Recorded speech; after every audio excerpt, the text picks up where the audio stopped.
find, you can take that fragment and search in the in the database using the BLAST. You can find, if you find a template, you can use that template to model that a loop or some missing structure that you want to model.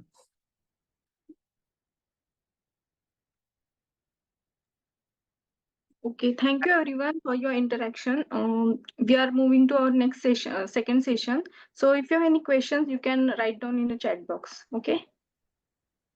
Thank you, Dr. Ashish. Yeah, thank you.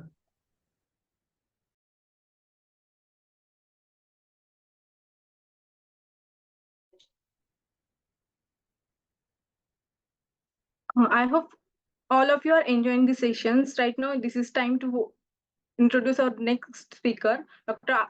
Om Prakash. He serves as a research associate at ICMR New Delhi.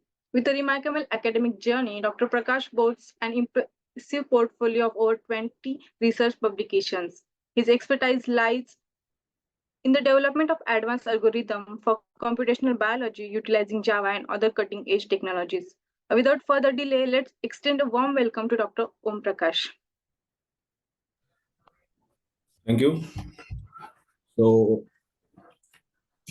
welcome to all of you. And today we'll be discussing about the CAD and the machine learning aspects from basics to the advanced and the various aspects as you are thinking about that. So let's start.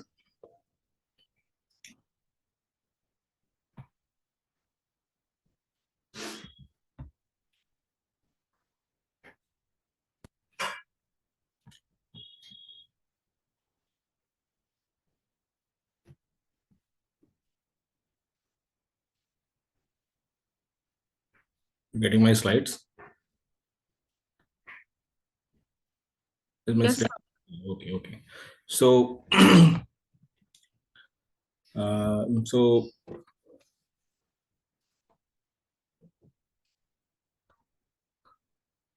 okay, just a minute.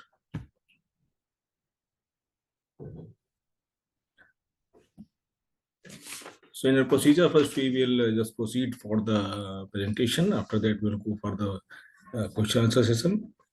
Meanwhile, you can have some questions in the chat box also. So today's theme is actually today's actually time is working with the enhancement of the artificial intelligence. As you are very much aware with their views at the internet also. So if you are working in the area of the CAD and you are also involved with the artificial intelligence or machine learning techniques, then it's a double benefit for you. And in the today's time, it's very much job oriented as well as the research point of view. It's very important to implement the machine learning techniques. So I will just, if you are the very much new in this area, then if you adopt this techniques for the developments of various drugs, then it will be more beneficial in the future. So with these words, I will try to start.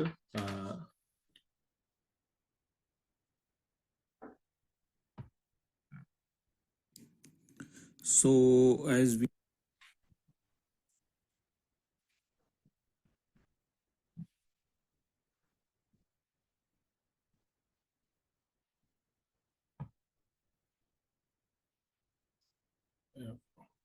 am I audible?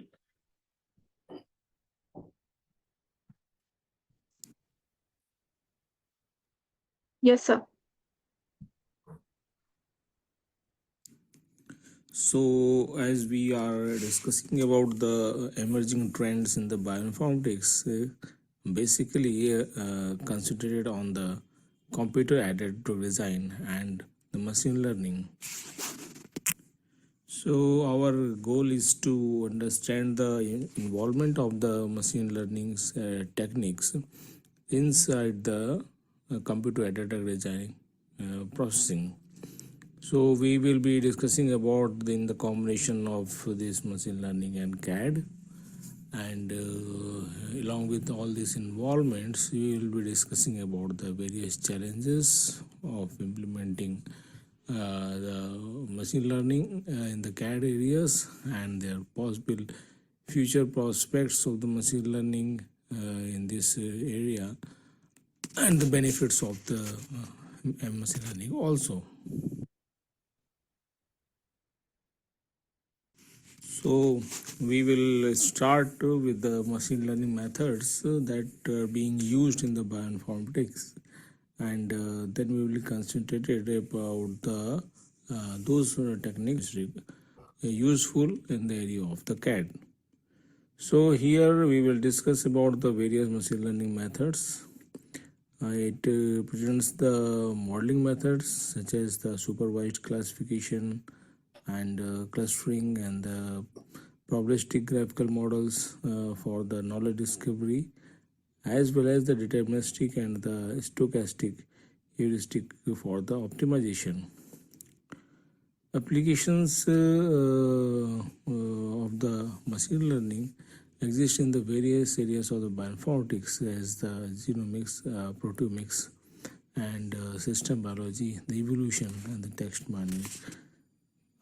So in the next few slides, we will be discussing about all these aspects. So covering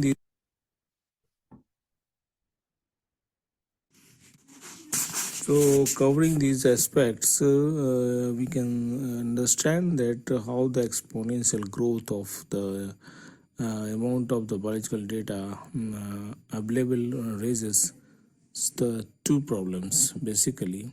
On one hand, the efficient information storage and the management, while the another hand there is the extraction of the useful information from these data.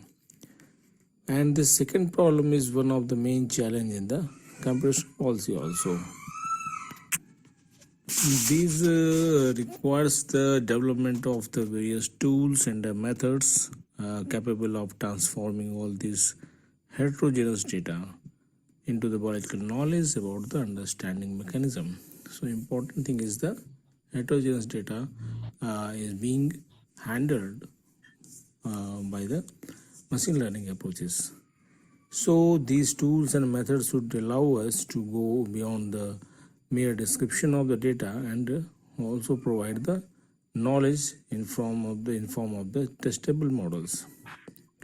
So by simplifying the abstraction that constitutes a model, we will be able to obtain a prediction from the system itself. So there are several biological domains where the machine learning techniques are applied for the extraction of the data. You can see here that from genomics to the text mining, there's a list of that, and these all areas are being implemented with the machine learning. If we consider the machine learning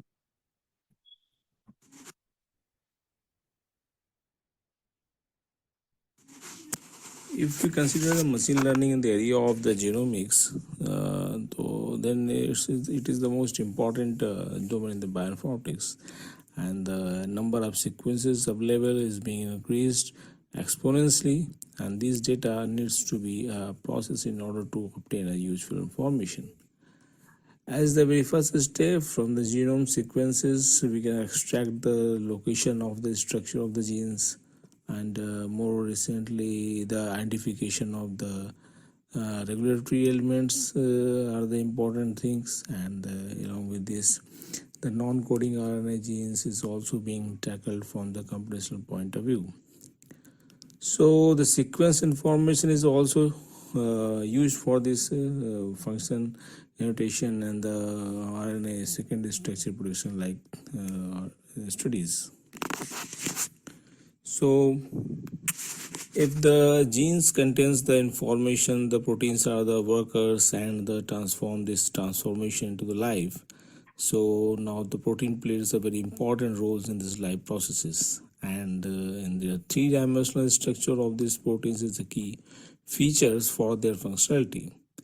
So in the proteomics domain, the main application of the computational method is to protein structure predictions. Proteins are very, very much complex micromolecules of the thousands of atoms that are bound to each other, and they're showing the dynamic behavior.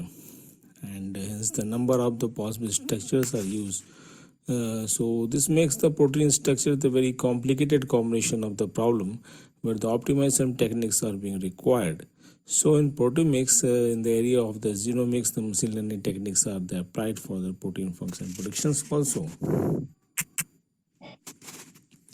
So in another interesting application of this computational method is in the biology is the management of the complex experimental data also. So as in case of the macroarrays are the different in today's time, it's RNA-seq data is the best known example for that, where the domain where this kind of the data is collected. So this complex experimental data raises the different problems. The first data need to be the important thing is that this type of data should be pre-processed, and the modified data, the transformed data, to be suitably used for the machine learning algorithms. And one second important complexity is that the analysis of data, which depends on the water we are looking for. So as in case of the macro data, the most typical applications are the expression patterns of the identification, classification, and genetic network induction. So these aspects also give the fruitful insights of the understanding the what is the in the molecular biology and how this phenotypic and genotypic linkage are available. Now the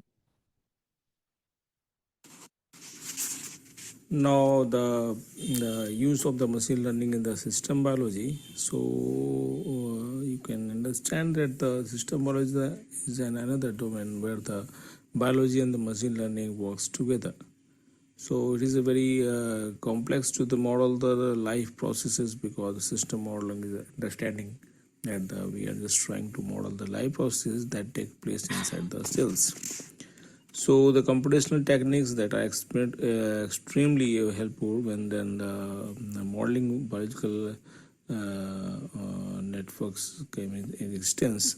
And so in case of the networks, it is you can consider especially the genetic networks or the signal transduction networks and the metabolic pathways. So these type of aspects are considered in this system biology, where the machine learning participates in a very useful role here.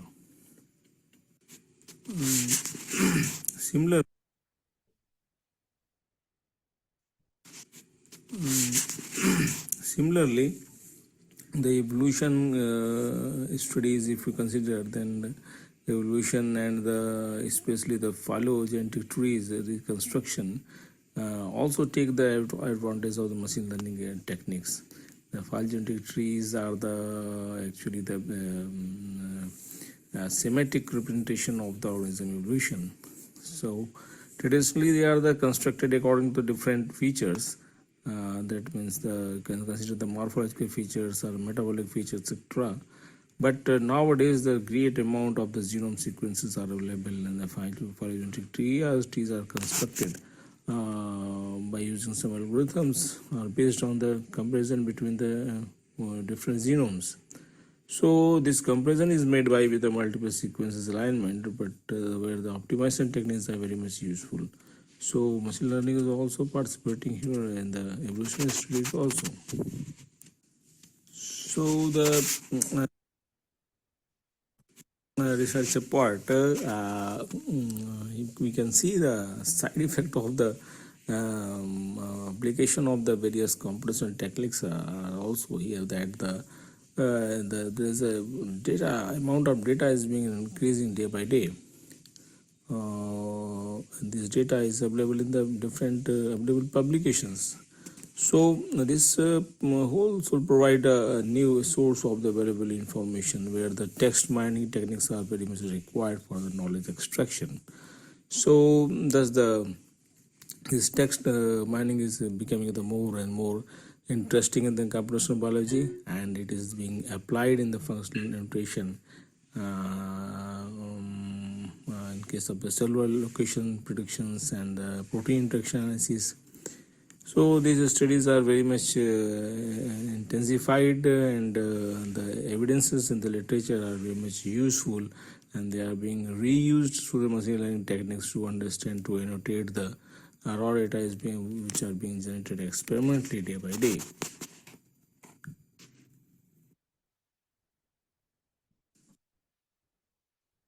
Now, in addition to all these applications, the computational techniques are being used to solve the other problems also, such as you can see that in case of the primary designing for the PCR, the biological analysis, and the back translation of the proteins. This type of studies are also being using the machine learning also.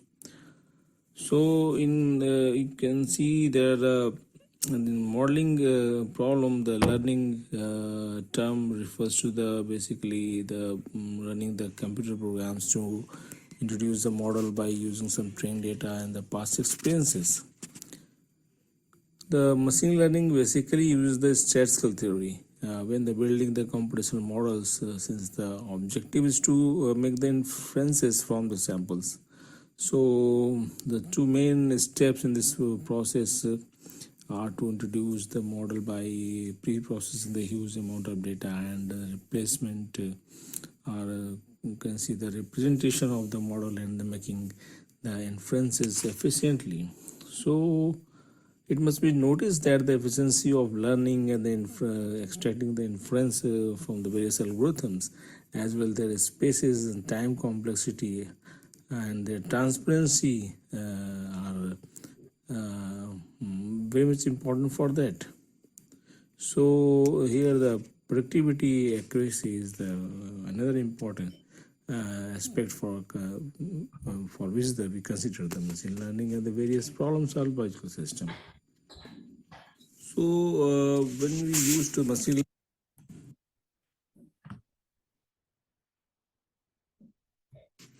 when we use to machine learning, there is one aspect that is very much important, that is the data transformation into the knowledge. So if we consider this whole process of transforming data into the knowledge, so this whole process is iterative as well as the interactive.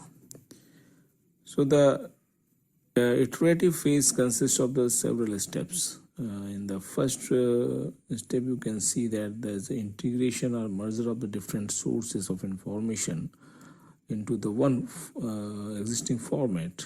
The format is a very important thing, because you are arranging the different type of data from different sources. So here the involvement of the different data warehouses is very much important, and detection, the resolution of the outliers is another important thing, and inconsistency of the data, it must be resolved, otherwise the noise in the data set remains exist. Another important thing is that there is a necessary to select the clean and the clear transform data. That means noise should not be there, otherwise the interpretation will make wrong. So for this type of step, there is a need to eliminate or correct the uncorrected data, as well as to recite the strategy to impute the missing data also. So this type of steps are very much required. And one more important thing is that you can see in case of the data mining, we generally take the objective to study into account in order to choose the most appropriate analysis for the data. In this type of step, we generally take the paradigm of the supervised or the unsupervised classification. So this theme is very much important to understand then how this transformation and the decision making should be performed. So this must be take care of that before the starting from the analysis. So in case of the in the case of that condition, when the data set is very high and we are just looking for a sort of specific type of solution, then Such type of study comes under the optimization problem, and this type of problem can be posted as a task of finding the optimal solution in a space of multiple possible solutions. So what is the most important optimal solution? That is important thing, because we get the various other solutions also, but which one is the most important and most correct, is that is the important thing. So optimization is also a fundamental task where the modeling from the data comes. So in fact, this process of learning from the data can be regarded as the searching of the model that gives the data for the best fitting. And the space of the models, any type of heuristic can be used.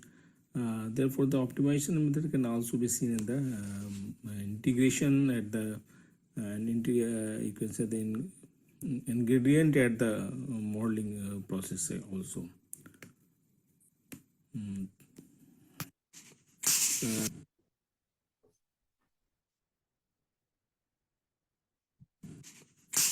Now, to understand the basic categorization of the machine learning techniques, the we can majorly categorize in the supervised and unsupervised type of machine learning techniques. So if we get the supervised, then the unsupervised is a classification regressive type of main problems are there that we are being used in the bioinformatics. So if we consider the supervised classification type of problem, so in such type of problem we have a set of elements that are divided into different classes, and given an element or the instances of the set of data, class is assigned according to some of the elemental features. So important thing is the features are very much important, and the set of some classical classification rules. So in many real life situation, this set of rules is not known, and the only information available is a set of the labeled examples. You can say a set of instances associated with the classes. So in case of the supervised classification paradigm, are the algorithms that induce the classification rules from the data. That ultimately we are going to just extract out the rules or the patterns from the set of the data, from the classified data. You can see on the basis of the features extracted about the data set. So this consideration is very much important.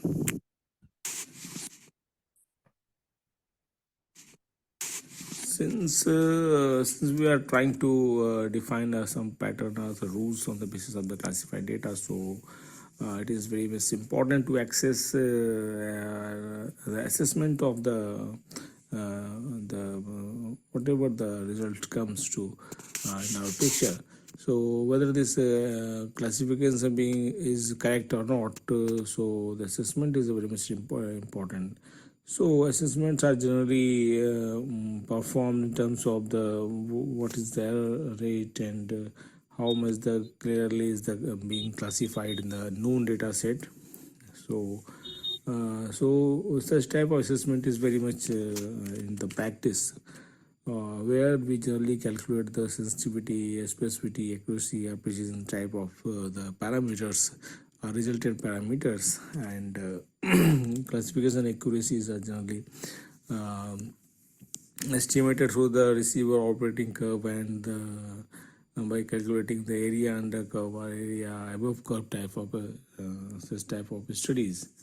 So this assessment and the comparing the classification has some general well-established statistical means to understand or evaluate the various classification techniques.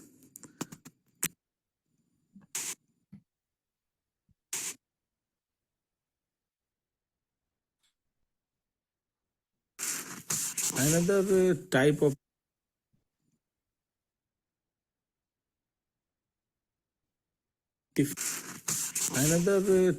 assessment of this classification methodologies are the class validation.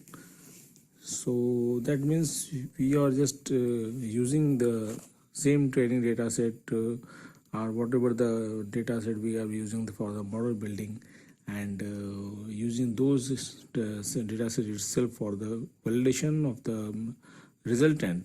So in such cases, the two basic important methods are existing: the k-fold cross validation or the leave one out cross validation. So in the k-fold cross validation, the the whole data is actually partitioned into the k-folds, and each fold is left out of the design process and the use for the testing sets. So the estimate of the error is the overall the proportion of the error computed to all the folds.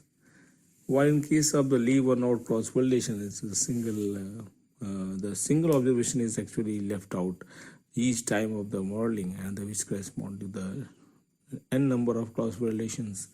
So if suppose the 100 samples were there, then in the leave one out cross validation you have to process the data for the 100 times.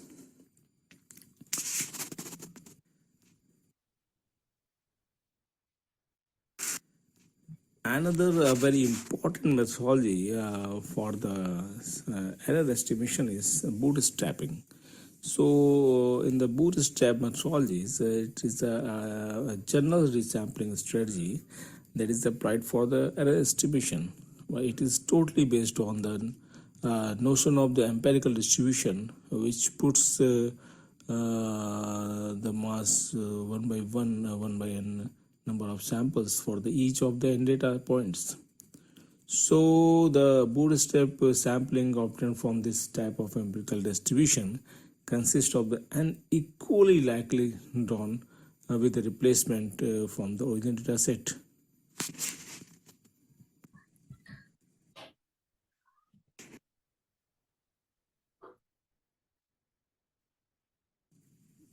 Out of these, another important aspect is that how to select the feature subset. So to understand, there is one question that is very common to all the supervised classification paradigms, is the whether all the n descriptive features are useful when the learning the classification rules.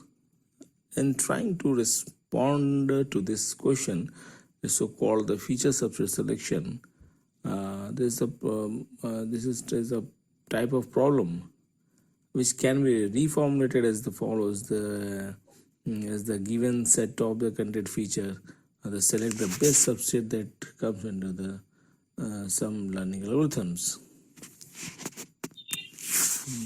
So this feature subset selection can be understand as a searching problem as it is, and with each state in the search space is specifying a subset of the possible feature of the task.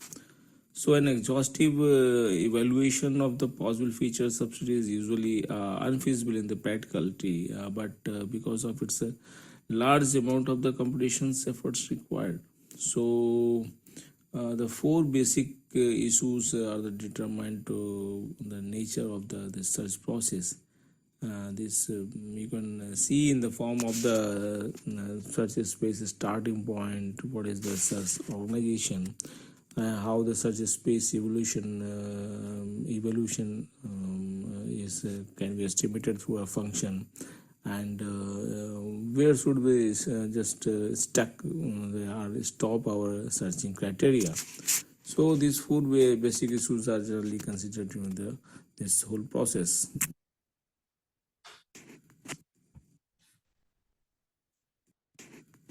So the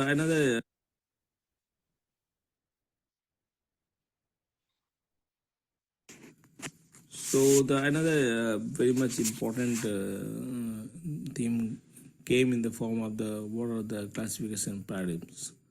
So in this section we can try to understand that the main characteristic of the most representative classification paradigm comes in the form of the following the given types of algorithms or methods. it should be noticed that in a domain of such a bioinformatics where the discovery of the new knowledge is a great importance, so the transparency and interpretability of the paradigms are into the consideration should be very much of importance. So the each you can understand that each supervised classification paradigm has an associated decision surface type of decision rules that you can say, and that determines the type of the problem the classifier. So before implementing this any type of method, it should be understand that which type of method should we use, because the what is our problem and what is the basis of understanding the data, that is very much important. So in this sense of it is a version of the non-freelance theorem is there. So it is introduced in the optimization of the different you can say the optimization of the different methods, which type of classification method should be selected. Said there's a but there's a no best type of classifier is defined as well. If the data changes, the classifier performance gets changes. So there's some set of known classification methods are there, as you can see in the Bayesian logistic tree method and deterministic analysis, nearest neighborhood, neural network, support vector machine, or you can combine the various classification methods also. So get benefit more strategic and more clear-cut solution for your question. So after the consideration of the supervised type of methods that are being used in the machine learning, there's another type of method is unsupervised. That means the whole processing is not being governed by some classes or some continuous decision making, or you can see the dependent variables, dependent elements of understanding. Here the main data set is unsupervised. There is no guidance for the data set. There's only the set is there, data is there. You have to just segregate it out on the basis of their feature value itself only. That means in the case of the you can see the if the consider the clustering is one of the unsupervised talk is there. If the clustering consists in the partitioning of the set of elements into the subset according to the difference between them. So in other words, you can see that it is the process of the grouping of the similar elements together. So clustering is such type of problem. So the main difference from the supervised classification is that in clustering there is no information about how many classes are there. So the most typical example of clustering in the bioinformatics, you can see that in form of the clustering of the genes in the expression data. As in case of the microarray assays, we obtain expression of values of the thousands of genes in the few examples. And interesting information we can extract it from these data, in which the genes are co-expressed in the different samples. Co-expression is an important theme in the gene expression analysis. So this is a clustering problem where the genes with a similar expression level and all samples are grouped into clusters. So cluster analysis is also a type of data segmentation also. So center of all this goals of the cluster analysis, the notion of the degree of the similarity or the dissimilarity between the individual objects being clustered, that is important. And the clustering methods attempt to group the objects based on the definition of the similarity supplied to it. So this can be the this can only be the come from the subject matter consideration. So if you want to Another unsupervised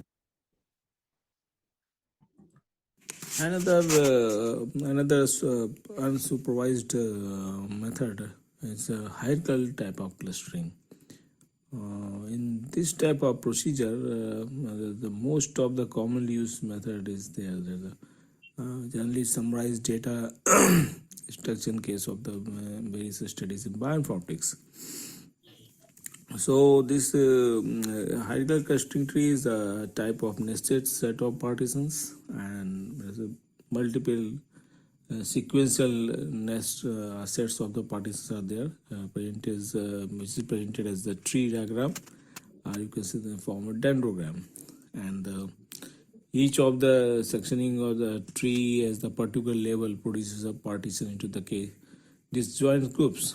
If the two groups are chosen from the different partitions, then either the groups are disjoint or the one of the group wholly contains the others. So in the hierarchical clustering, there is a measure of the distances or the dissimilarities between the two clusters. So in such type of studies, the matrix containing the dissimilarity between the pairs of clusters are in general called the similarity or dissimilarity type of matrix. So this clustering is also very much of importance. If we try to understand, then there is several different algorithms to find out this hierarchical tree. As in case of this agglomerative algorithm that begins with n number of subclusters, and each containing a single point at the each stage is considered a cluster, and it just merges the two most similar type of groups to form a new cluster. And there is a sequential grouping of 2 and 2 and 2 like this one, and thus reducing the number of clusters one by one. This type of algorithm generally proceed until all the data just fall into the single cluster. So this divisive algorithms operates by successively splitting the groups. That means we are just reverse of that this agglomerative algorithm. So the beginning from a single group, they continuously just splitting out until all samples get segregated and the n groups just represented in this form. So such type of there is various algorithms to just define this single hierarchical clustering dendrogram type of things.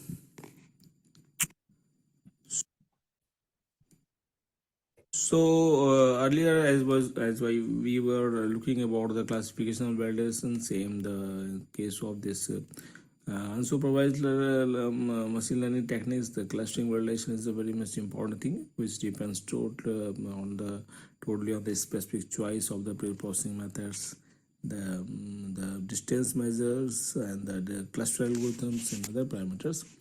But the different runs of the clustering will produce the different results. Therefore, it is very much important to just validate the relevance of the cluster also.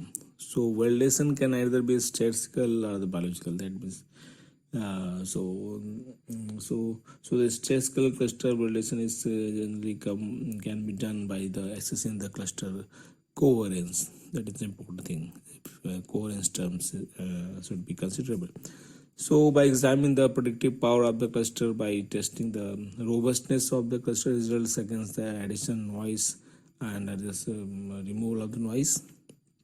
If we get the sense of the biological point of view, it is very hard to choose the best cluster solution if the biological system does not have the characteristic properties for that. So there is such type of validation methods are being used in the bioinformatics areas.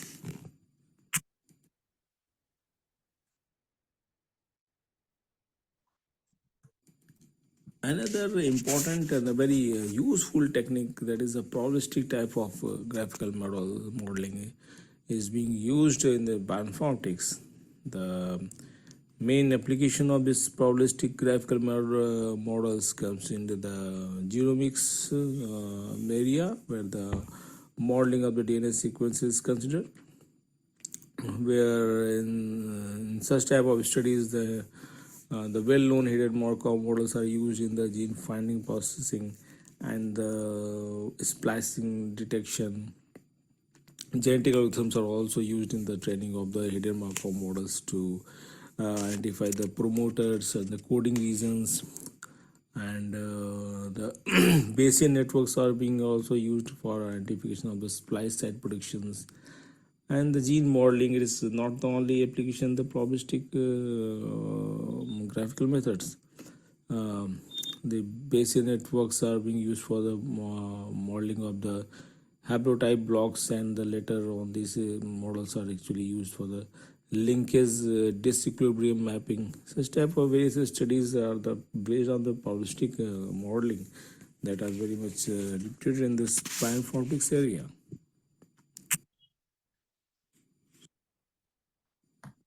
So beyond all this, the many problems in the bioinformatics that are more in terms of the optimal finding the optimal solution in space of the multiple the possible solutions. So the choice of the optimization method is to be crucial for the problem solution. So there are some methods in terms of the hill climbing, the greedy heuristic, and the dynamic and integer programming to just to define this type of optimization studies.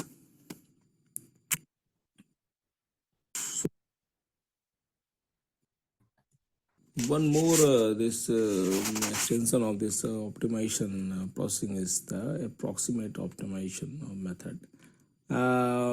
These type of approximate algorithms can be further classified into the deterministic and the randomized stochastic according to the way of the solution we generally find for the optimization. So for a given set of the input parameters, and the deterministic method will converge to some solution. White in case of the stochastic method, we generally use the random components, and that may cause them to just obtain the different solutions when running the same process for the different times. So this is a more realistic also. Is not constricted as the deterministic type of optimization process. So the use of these approximate optimization methods. So the use of these approximate optimization methods can be seen in terms of the system biology and the macro array studies. As in case of the system biology, there are several applications of the genetic programming to the inference of the gene networks and metabolic pathways from the observed data, and the identification of transcription factors binding site by using the Markov chain optimization. So there are many examples which are very much concerned with the system biology, and similarly there are many examples which are very much concerned with the macro array and the decision making on the basis of the gene expressions. So these methods are commonly used for in this area of understanding the biological system. So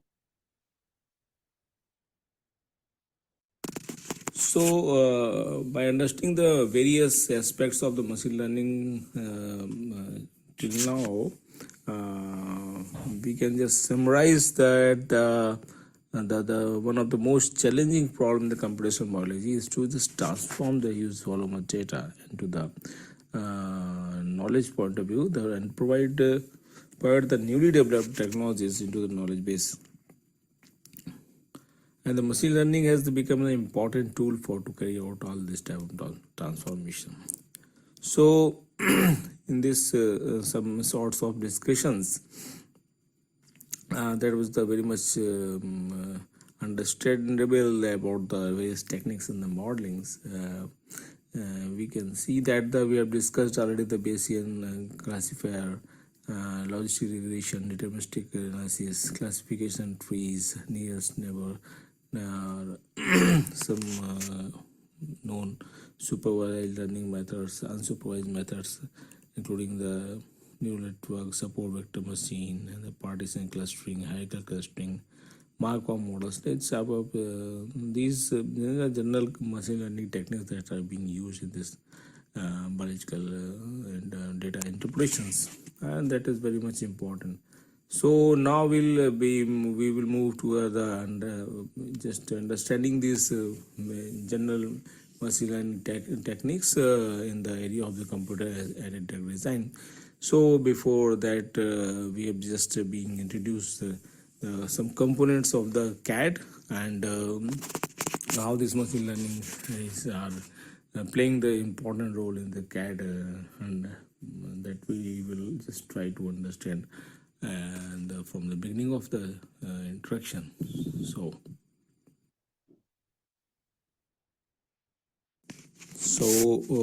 till now.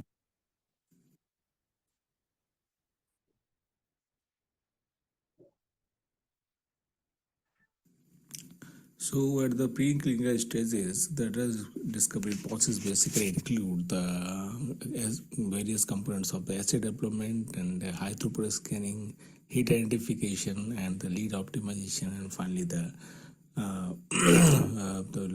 leading the hit toward the lead molecule. So these are the basic components. As in case of the CAD, this assay development is actually the computational assay that are developed for the screening of the molecules. So in the broad spectrum,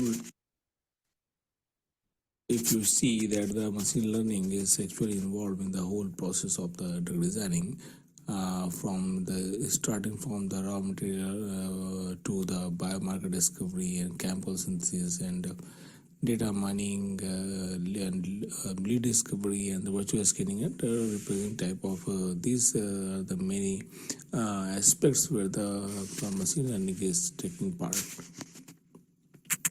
So the main theme is that in how precisely the machine learning can differentiate the small molecules for just targeting the protein targets. That is the important thing to understand. So now, in brief, we will go in the various aspects of the CAD. Here you can see that if you consider the safety point of the view of the biomarkers, then to ensure the safety biomarkers, it is actually the implementation of the machine learning at the level of the target identification. So this is the one of the most initial and the important aspect from the CAD. So just in short, just summarize that how the machine learning methods are involved in the discovery. So those AI innovations with the high priority in the drug designing is are through the enhancement of the machine learning approaches. So AI does not just rely upon the hypothetical improvement, but it is the more essence in transforming the medical information into the studies like the reusable methods. So there are different approaches like the random forest, the Bayesian classification, multiple linear regression, the logistic regression, discriminant analysis, probabilistic neural network, and the multiple layer perceptron, support vector machine. There are so many methods that are being used. So the techniques are the same that are being used earlier from the machine learning and the bioinformatics, but the data is initial data is being different, and the purpose of the study is different. So in one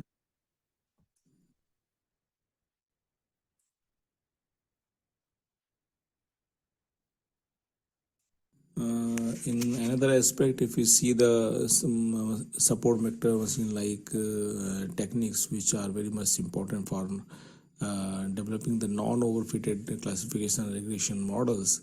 So this type of studies come another problem at the stage of the model building and the activity prediction through the structure activity relationship studies.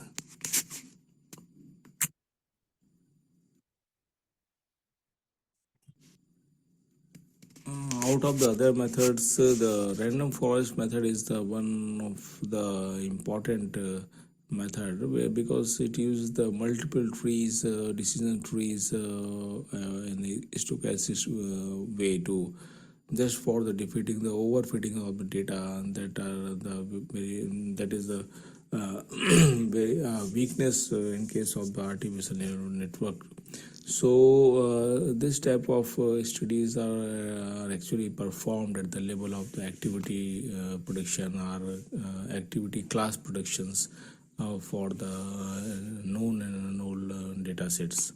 So this is one of the aspect also here.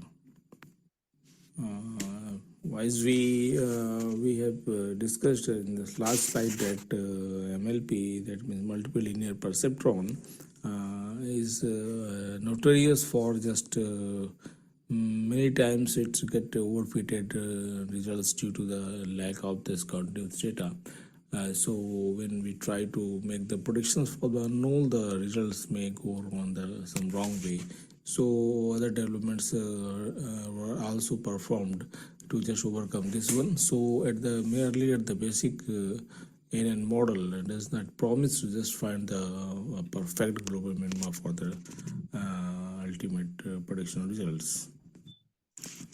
One important thing is to just notify here that machine learning or deep learning concepts that we are using, it actually ensures the capability to extract the greater level of features. That means good features, that means the good model, the precise model, the accurate model. So that's why the deep learning are just enhancing their values for the modeling in the area of this drug discovery, and it provides the significant non-overfitted descriptors for the QSR models also. So in summary, we have used these applications in the drug designing. We can further see that on the basis of the task performing of the machine learning and their applications like target identification, hit discovery, hit to lead transformation, and lead optimization techniques that we discussed out. These drug designing techniques rely on the database which are in turn they developed based on the different machine learning algorithms. So the precise training, the validation and application of the algorithms are very much enthusiastic to just come out using the complicated error-prone protocols. So the machine learning techniques are introduced into the most of the drug designing process to reduce the time as well as the malware interference. If the discovery of the molecules is concerned directly as a hit, then machine learning is implemented at the level of the virtual screening. This is another key point. Few key points are remained. I will just notify one by one. Another key point is that in case of the drug repurposing, that means reusing the existing drugs for the different purposes, then machine learning is used at the level of the virtual screening of the known drugs which are already approved by the FDA. So this is a very important thing because here we are not just considering the admit properties that are already approved by in the previous studies. So that is the important thing is there. In another example, if you see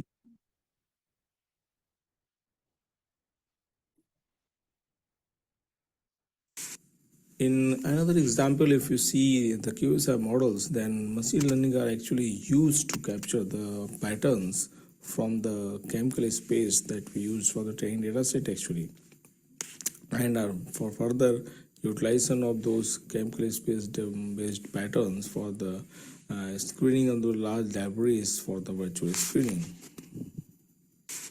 In the same fashion, the deep learning also utilizes the patterns from the chemical spaces for the designing of the novel de novo structures. So this is also an important thing that deep learning is actually capturing the patterns from the chemical spaces. That is the most important thing in today's era. If we go to the lead optimization,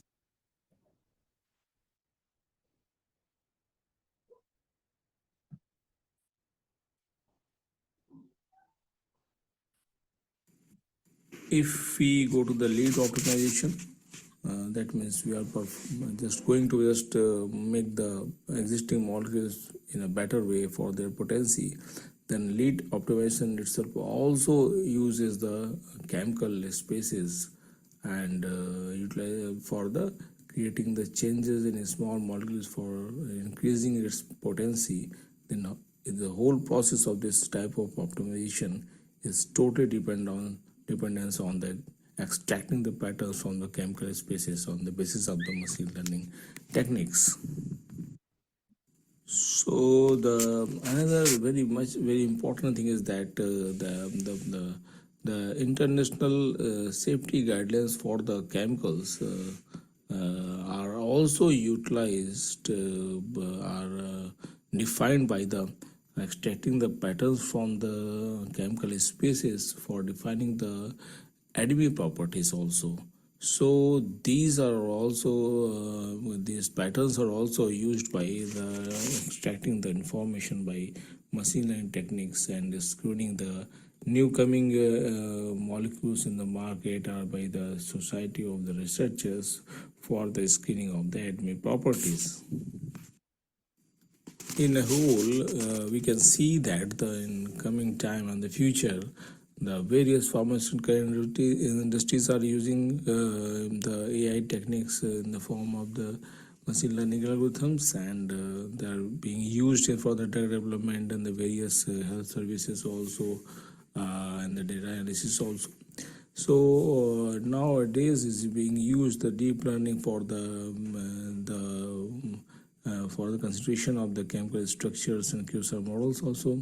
So these techniques are very much being involved in the area of the CAD. It is a clear picture is now available for us. So we can see that in a concrete way that the CAD has already adopted the machine learning methods, and it is this adaptation is actually the handling the large scale heterogeneous data for the extraction of information, and the CAD is actually being implemented with the machine learning in approximately each and every step of this preclinical drug discovery process. Beyond all these utilization of the machine learning in the area of the CAD for the research purposes, but there are many challenges. So to address these challenges, a number of recent communities efforts set the guidelines for improving the quality and the applicability of the machine learning models. For instance, their benchmarking in the well-curated external validation data against the established standards and the quality messages, and implemented as the community-wise recommendation for the reporting the machine learning-based studies. So along with the standards and the best practices of the code publications and workflow automation, it is evident that the broad adoption of this recommendation by the machine learning developers and the life science journals will improve the future assessment and reproducibility of the machine learning based studies. So, but beyond all these aspects, the today's research is still insufficient to define the drug molecule at once for the unknown problem. As we can see in the case of the COVID, it's the best example of today's aspect of this CAD and their performance for the unknown problems which just may come in a sudden. So the four critical challenges from the preclinical to clinical developments can be summarized as there is a case of the handling the drug combinations, considering the treatment response predictions along with the toxicity, and the in silico treatment response prediction must be validated with the patient data, and the most important thing that the whatever the research is being conducted, the black box model must be made transparent to the users. So ultimate conclusion is that AI is part.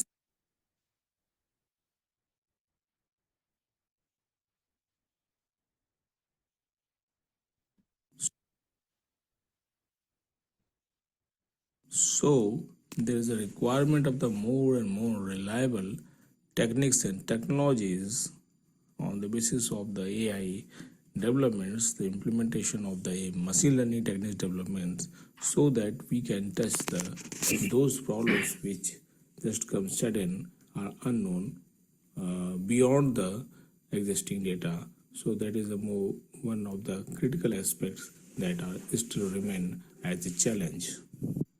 So finally, as an expert opinion,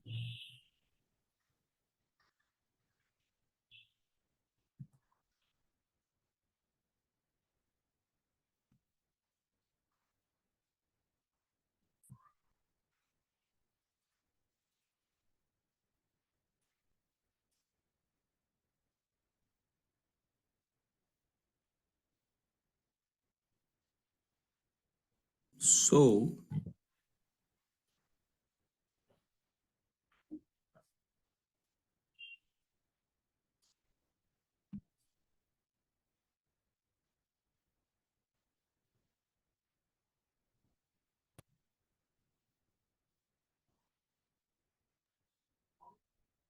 Okay, thank you very much. There is some audio problem at the last end.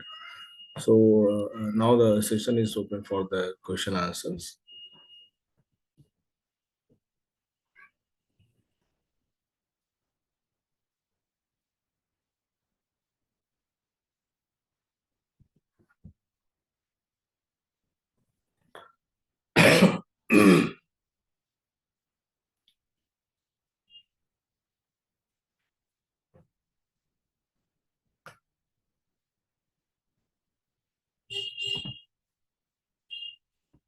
Khalida raised the hand, so we can address her.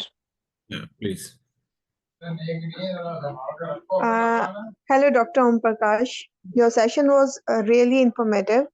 I would like to know that, like P sort for protein subcellular localization or PHD method, CyPRED method for protein secondary structure prediction methods, are the Swiss model and Swiss doc method also work on ML based like machine learning algorithm, or they work on some other algorithm? For the secondary structure predictions, the basic themes are already defined by the modeler. If you are already used, it is the homology modeling themes there. So it's traditionally the implemented algorithms are running in the way, but there is some advancement that are being introduced in the already existing software itself also. And what are the other ways through which we can do virtual screening or docking? Are there other tool available online which Yes, uses yes. machine learning algorithm?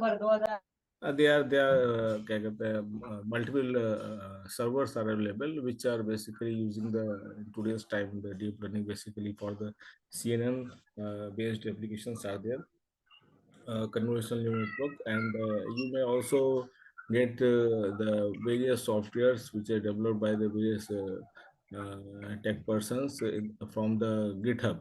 You may note down from the GitHub. You get many softwares, but you have to install or just use in your Python or R packages itself. Thanks, sir. Thank you so much for your informative lectures and time. Welcome. Uh, uh, Hello, Hello, please. I'm Habib from King Abdulaziz University, Yeah. Saudi Arabia. So I'm glad to present here. It's a very nice presentation. So I'd like to know about the slide number 18. Would you please go to the slide number 18? Just a minute.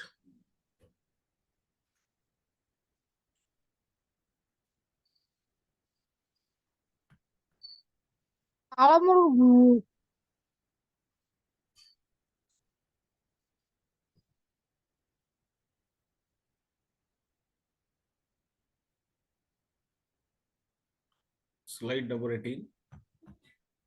Sorry, it's not 40, it's 18, 18. Yeah, just a minute.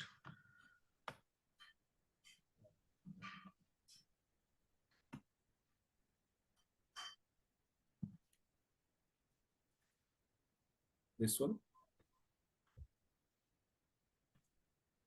This one. Yes, doctor. These are all our clustering approaches here. I want to know, you present all of the, I thought it's a workshop and you can teach us by hand. So actually we are not from computer science student, computer science background. So Okay. we are from biology and we actually want to learn hand by hand, doctor, how can we do by Python or others programming using programming software.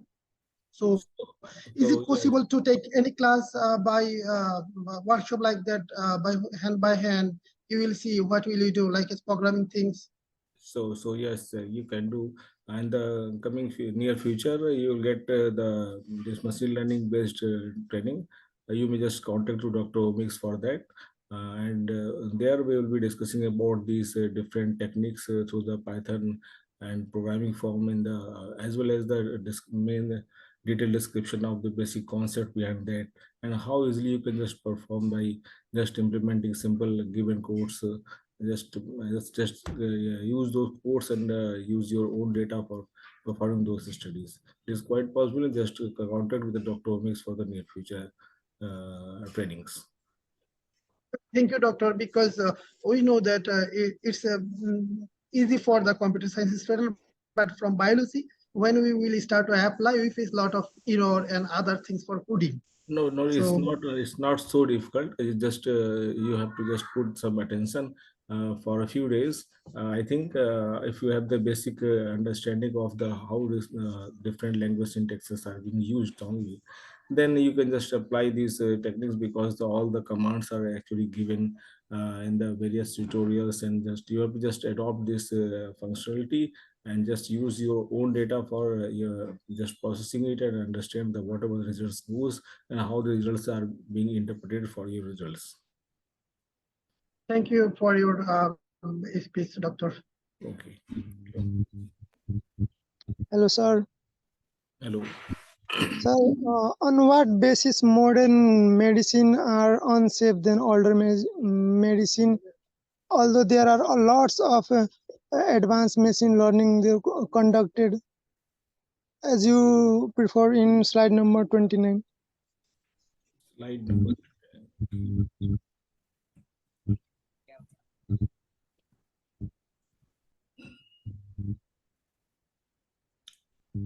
This one. Yes, sir. On what basis modern medicines are unsafe than older one? And some examples like so.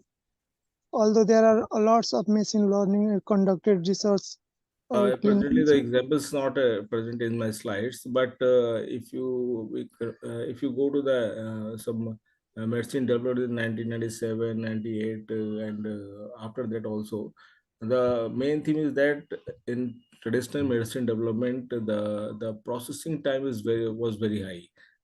Because the development of medicine was totally dependent on the serendipity that you just perform the experiments and just just found the result is a sudden. But the today's medicine discovery, the processes are very much strategic. You have the various strategies to just keep it up at how these molecules should be designed, what is the impact of the designing. So all these the features can be seen at this in the area of this CAD implementing strategies. So I can say that defining the particular medicine development is very much strategic in today's era.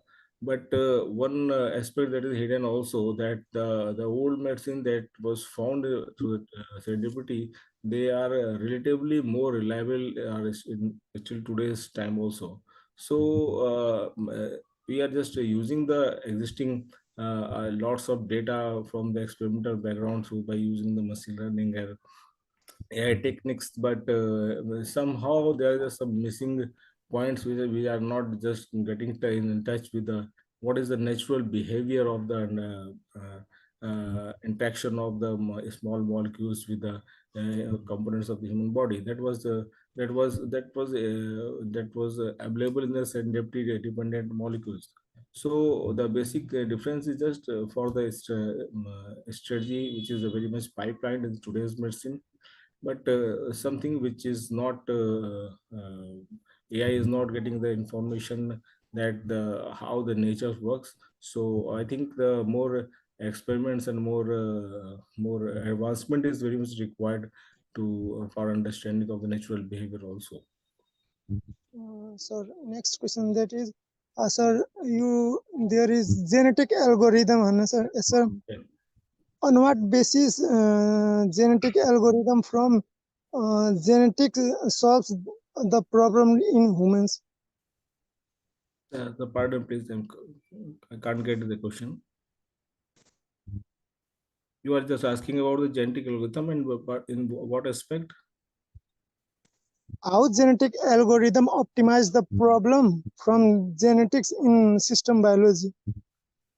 Okay, if you implement this genetic algorithm, so main theme of the understanding of genetic algorithm is to get the most optimal parametric combination.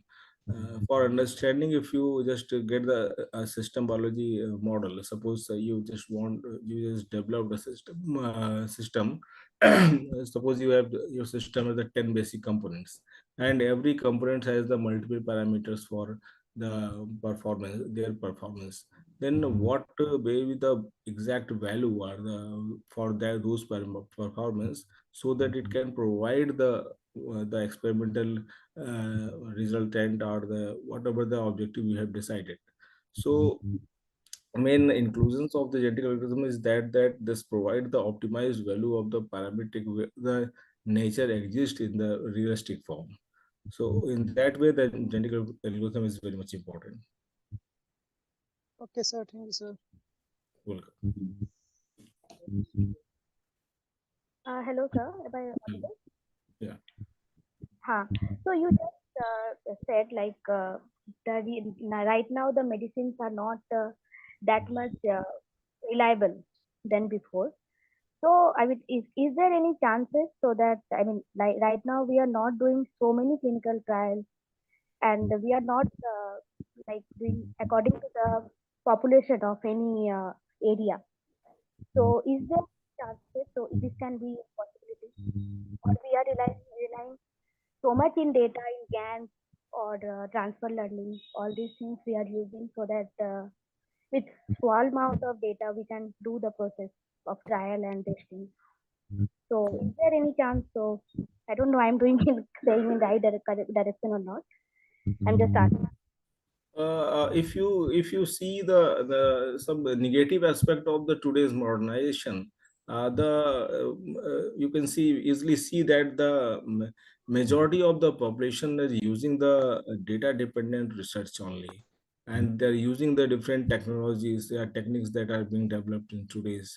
That is the important thing. If you suppose you for if many of the researchers just perform the experiments and the data is available in the databases. So if you will be just you just accept this point that every experiment itself has the 10 to 20% of errors. So the whatever the data available in databases, that are also with the errors. So when we develop the models, different experiments that are very much dependent on the data itself, then the error get just multiplied. So at the some extent, the errors are also there, but ultimately we are just processing through AI or AI-based techniques to just lowering these errors. That is the more reliable thing is there in case of AI. And the second important thing is if you are using the directly the data from the experiments, that is quite possible there is errors. But when you just try to deep learning types of AI techniques, the features that are already used for in the previous experiments that are not used the deep learning itself generates their own features. And so in this view, the more reliable results, the more accurate results come. So with the time, with the development of the AI techniques, I think the more natural or realistic results will definitely come in the future. Okay, and also one thing, sir, like the population based, I think we are not getting enough time to do the trial period of the specific population, like Indian, Asian population, South Asian population, or American population. So I think this is one of the main reason. This is also one of the aspects because with the change in the geographical locations, the genetic combination get changed. So different polymorphism exist, and that will also impact because just for example, if you look at our Indian scenario, we just use the databases of those data which are actually collected from the different geographical areas, but we are just trying to suppose we are just collecting the data for the USA population, but we are just developing the models and just implementing for the human at the India's geography, then there will be very much difference in the result. Sorry. So these aspects are also existing. Okay. Okay. Thank you so much, sir. Welcome. And one more query. Actually, I was trying to register for the 6 month internship thing, Okay. AIML. But I don't know. I don't know the price range because at the last also it was not showing anything. So I mean, where should I So, contact? so I think you must contact the Dr. Omic's representative. I think they are just listening us, and they will contact you accordingly. Just give your name and contact number in this chat box. They will contact. Sure.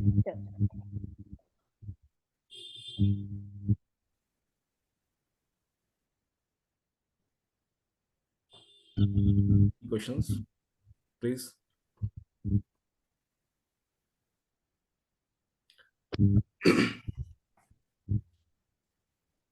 One. Yes, please. Yes, please. Yes, please. I'm sorry, but one thing I just, the more articles and more AIML things, I mean, whenever I study, so I always feel like for AIML, whatever the trend is, but I think the is discovery and prognosis. In case of prognosis, we can just use, we can rely on machine learning or deep learning or data kind of thing, but I feel like in drug discovery still there we need population studies, and we need to just we cannot rely 100% or anything in case of drug discovery. So in So case of the drug discovery, there are one aspect that we are handling, that we handle the ligand based or structure based implementation for the designing of the molecule. So if you design the molecule at the ligand based strategy, then it's okay. Another part is the just test is for the activity at the different population that is required. But one aspect also come when we do the experiment with the structure based, then whatever the PDBs that are using, whether these those PDBs are actually linked with the which population or which type of animal, that is also important. So these are the blank spaces in today's research itself. So that should be considered in the future also. Thank you. You're welcome.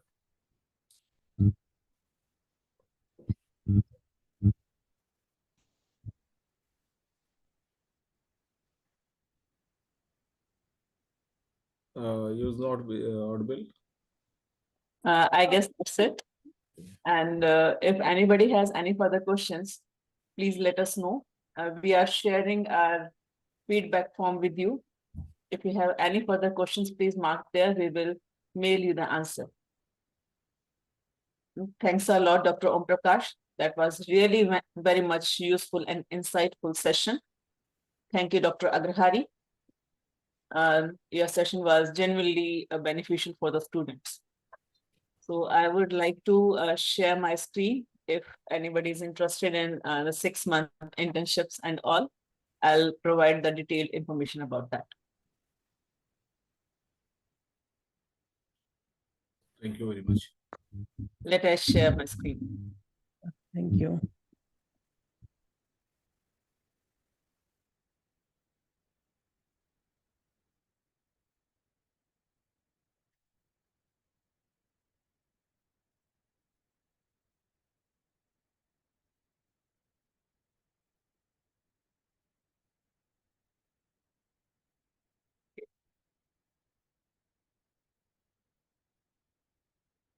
Please confirm whether my screen is visible or not. Yes, it's visible. Thank you.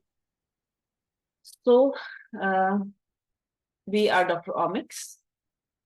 The basic aim of Dr. Omics is that we are a molecular diagnostic lab, and we provide genetic predisposition regarding different type of diseases like cardiovascular disease and different type of cancers. Nutrigenomics test is also there. There are so many different type of genetic-based tests are available with our laboratory. But in the second vertical, we are here to bridge the gap between industry and academia.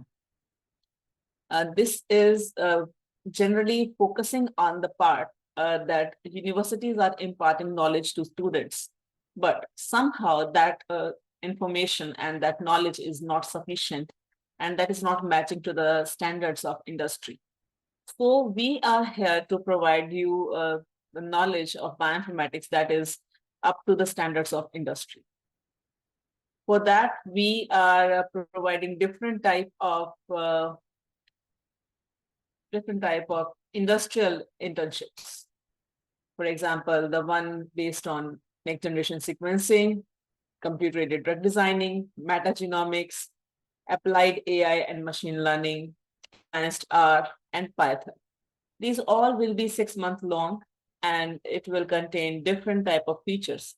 For example, we will provide you online live training. The major problem of today's world education is that we are provided with recorded lectures. I would not like to name any, but you know very well that there are some platforms which are providing recorded lectures on the name of self-paced learning.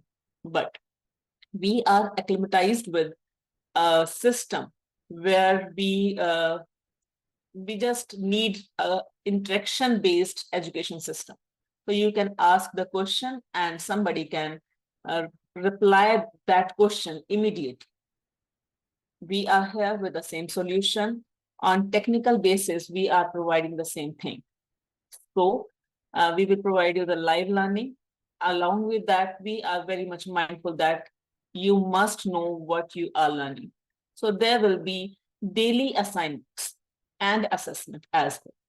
We will provide you that what you are learning is right or wrong. The major USP of this course is that we will provide you 2-month-long project work, and this project will culminate into a scientific research paper that we'll try to publish in Scopus Index Journal. Along with that, we will provide you at least 5-hour career development course, and I guess this is a complete package. So before going into that, I would like to tell you that we are so lucky that we are incubated at IIT Delhi recently, and we are MSME certified organization.